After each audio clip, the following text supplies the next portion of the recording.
तूर 60 दिवसाची झाल्यावर कोणती महत्त्वाची 3 कामे केली म्हणजे तुरीचे उत्पादन दुप्पट होईल, ह्या संदर्भात आज आपण ह्या व्हिडिओच्या माध्यमातून संपूर्ण माहिती पाहणार आहोत।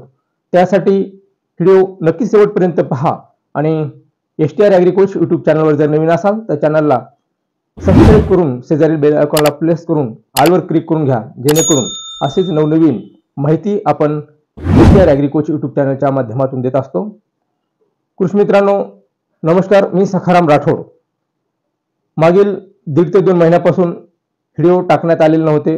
बरेच शेतकरी बांधवांचे कमेंट्स आणि फोन आल्याच्या नंतर आपण पुन्हा नव्या जोम्याने दररोज कृषी विषयक जे की महत्त्वाचे जे अपडेट्स आहेत त्या संदर्भात आपण ह्या चॅनलच्या माध्यमातून माहिती देत राहणार आहोत। त्यासाठी चॅनलला नक्की सबस्क्राइब करून घ्या आणि आपण जे महत्त्वाचा आजचा जो विषय आहे त्याच्यामध्ये जे तूर पीक आहे, ज्या शेतकरी बांधवांचे 60 दिवसापर्यंत ज्या तुरीचा कालावधी झालेले आहे त्या तूर पिकामध्ये डबल उत्पादन करण्यासाठी कोणते महत्त्वाचे 3 काम आहेत त्या संदर्भात सविस्तर माहिती पाहूया।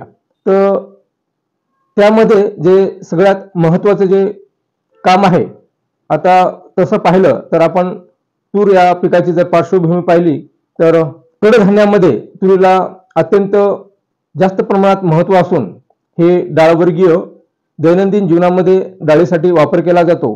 तुरीला दरवर्षी नाही म्हटलं तरी 7.5 ते 8च्या पुढे दर मिळत असल्यामुळे कमी खर्चामध्ये जास्त उत्पादन देणारं पीक म्हणून गणल्या जाणाऱ्यापैकी एक पीक म्हणजे तूर पीक। तर त्यामध्ये आपल्याला कशा पद्धतीने एकरी 15 ते 16 क्विंटल उत्पन्न काढता येईल ह्या संदर्भात आज आपण ह्या व्हिडिओच्या माध्यमातून पाहूया।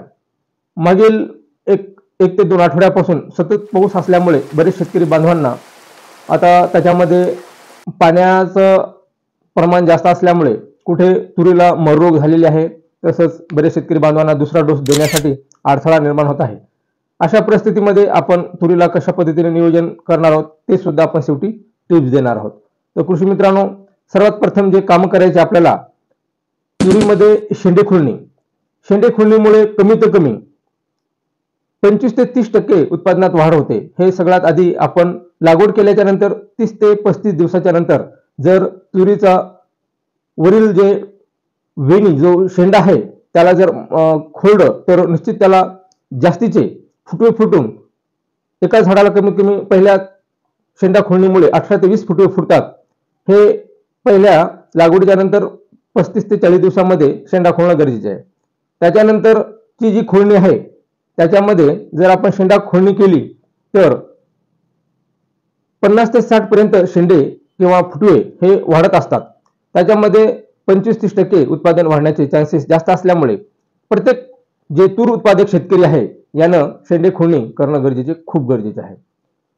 याच्यामुळं उत्पादनात भर पडते, शिवाय वाढीवर नियंत्रण किंवा जी काही वाढ होणार आहे याच्यावर सुद्धा नियंत्रण येतात आणि जास्तीचे फुटवे फुटत असल्यामुळे शेंगाची संख्या वाढते आणि संख्या वाढली म्हणजे उत्पादनात साहजिकच फरक पडणार। यासाठी शेंडा खोडणी केल्याच्या नंतर आपण स्टील ब्लेडनं शेंडा खोडणी करत असल्यामुळे लगेचच त्या दिवशी किंवा त्याच्यानंतर 24 तासाच्या आत एक साधं बुरशीनाशक जसे की कार्बन डायझिम किंवा M45 साप पावडर किंवा M45 तुम्ही फवारणी केली तरी, कारण व्हायरल इन्फेक्शनचे कट केल्यामुळं जे ब्लेड लागल्या जाते तिथे बुरशीचं प्रमाण वाढत असल्यामुळं 24 तासाच्या आत पहिल्या दिवशी शेंडे खोडणी झाली की दुसऱ्या दिवशी किंवा तिसऱ्या दिवशीपर्यंत बुरशीनाशकाची फवारणी होणं खूप गरजेचं आहे। बरेच शेतकरी बांधव इथे चुका करतात, तर ती चूक न करता आपण बुरशीनाशक फवारणी करणं खूप गरजेचे आहे। त्याच्यानंतरचं जे महत्त्वाचं काम आहे ते म्हणजे मर रोग नियंत्रण। कृषी मित्रांनो सततचा पाऊस असल्यामुळे बरेच तूर प्लॉटमध्ये फ्युजेरियम विल्ट ही येत असल्यामुळे किंवा ज्या शेतामध्ये आलेले नाही अशा ठिकाणी सुद्धा प्रतिबंधात्मक उपाय म्हणून आपण फ्युजेरियम विल्ट किंवा मर रोगासाठी प्रतिबंधात्मक नियोजन म्हणून त्यामध्ये आपल्याला जे नियोजन करायचं आहे हे अतिशय महत्त्वाचं आहे। वेळेवर किंवा फ्युजेरियम विल्ट लागल्याच्या नंतर करू किंवा लागलेच नाही याची वाट न पाहता तूर प्लॉटमध्ये फ्युजेरियम विल्ट लागलेली असेल किंवा नसेली तरीही आपल्याला त्याच्यामध्ये एक ड्रिंचिंग म्हणून त्याच्यामध्ये जर वाढ कमी असेल तर ह्युमिक ऍसिड सुद्धा आपण वापरू शकतो, पण ज्या ठिकाणी वाढ नसेल, वाढ व्यवस्थित असेल अशा ठिकाणी आपण COC कॉपर ऑक्सिक्लोराइड आणि ज्याच्यामध्ये क्लोरोपायरिफॉस प्लस सायपरमेथ्रिन म्हणजे हमलासारखे औषध हे दोन्ही मिश्रण करून आपण त्याची ड्रिंचिंग केल्यास बरेच प्रमाणात हुमणी सुद्धा होते, तसंच मेजोरियम विल्ट जे आहे, फ्युजेरियम विल्ट हे सुद्धा आपण चांगल्या प्रकारे कंट्रोल करू शकतो. जर आपल्याकडे COC म्हणजे कॉपर ऑक्सिक्लोराइड नसेल तर त्याला पर्याय व्यवस्था म्हणून आपण रोको याचा सुद्धा वापर करू शकतो.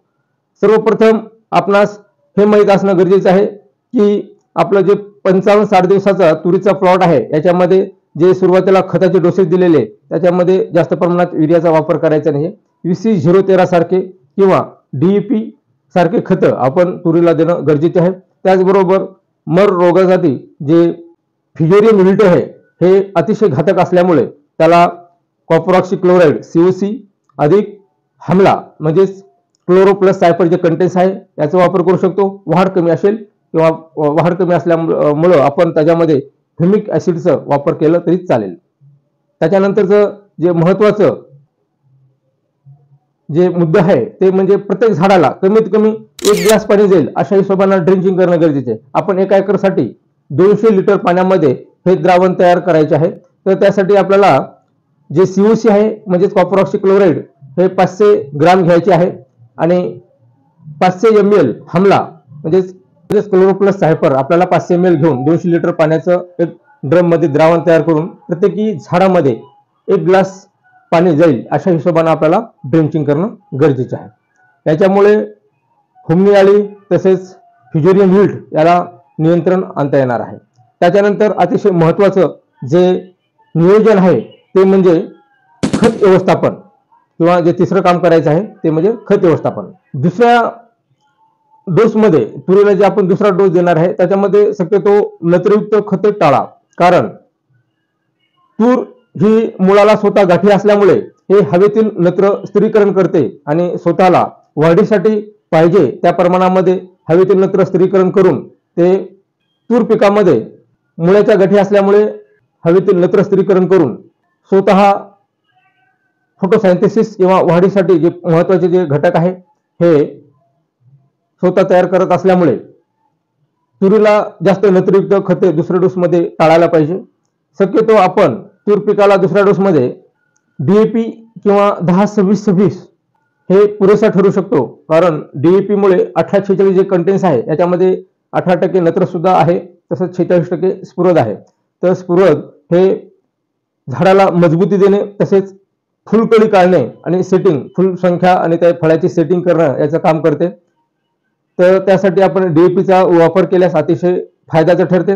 आणि काळोखी तसंच वाढ आणि फुटवे वाढण्यासाठी आपण किराजन कंपनीचं DMPG सुद्धा वापरू शकतो. याच्यामध्ये 13 प्रकारचे सूक्ष्म अन्नद्रव्य असल्यामुळे आपण याचा वापर केला तरी अतिशय शेतकरी बांधवांना याचा रिझल्ट आल्यामुळे फायदेशीर ठरण्यासारखं असे एक DMPG खत प्लस DAP डाय अमोनियम फॉस्फेट म्हणजे 1846 हे घटक असणारे आपण खत टाकू शकतो. जर DAP बी उपलब्ध नसेल तर आपण 10-26-26 या खताचा वापर केला तरी चालेल. जर DAP तयार करायचा असेल तर आपण घरच्या घरी सुद्धा DAP कशा पद्धतीने प्रमाण काढायचं 1846 म्हणजे 100-18 आणि 100-46 हे प्रमाण काढण्यासाठी तुम्ही मला कमेंट करा. मी तुम्हाला निश्चित त्या कमेंटला प्रत्युत्तर देऊन तुम्हाला DAP घरच्या घरी कसे बनवता येईल ह्याचं सुद्धा मी तुम्हाला गुणोत्तर देऊ शकतो.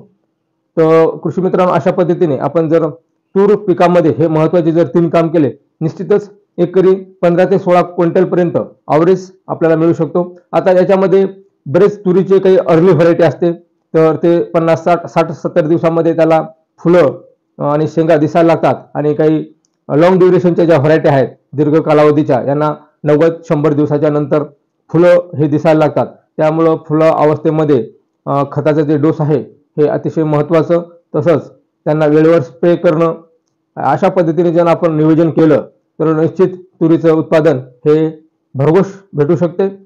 विशेषतः फुल किंवा आपला शेंगा भरण्याच्या अवस्थेमध्ये MOP म्हणजे म्युरेट ऑफ पोटॅश 60% हे दुसऱ्या डोसमध्ये किंवा शेंगा भरण्याच्या अवस्थेमध्ये फोलियर स्प्रे म्हणजे फवारणीच्या माध्यमातून किंवा आपण मुळाला देऊन सुद्धा हे कव्हर करू शकतो. कारण पोटॅश जर दुसऱ्या डोसमध्ये दिलं तर हे लागू व्हायला कमीत कमी 45-50 दिवस लागतात. त्यासाठी शक्यतो दुसऱ्या डोसमध्ये देणं गरजेचं आहे, जेणेकरून शेंगा भरण्याच्या अवस्थेमध्ये हे पोटॅश लागू होईल आणि झाड मजबूत दणकट तसेच शेंगाची जी चकाकी आहे किंवा ते दाण्याची चकाकी वाढेल अशा पद्धतीने आपण नियोजन केले तर निश्चित फायदा होणार आहे.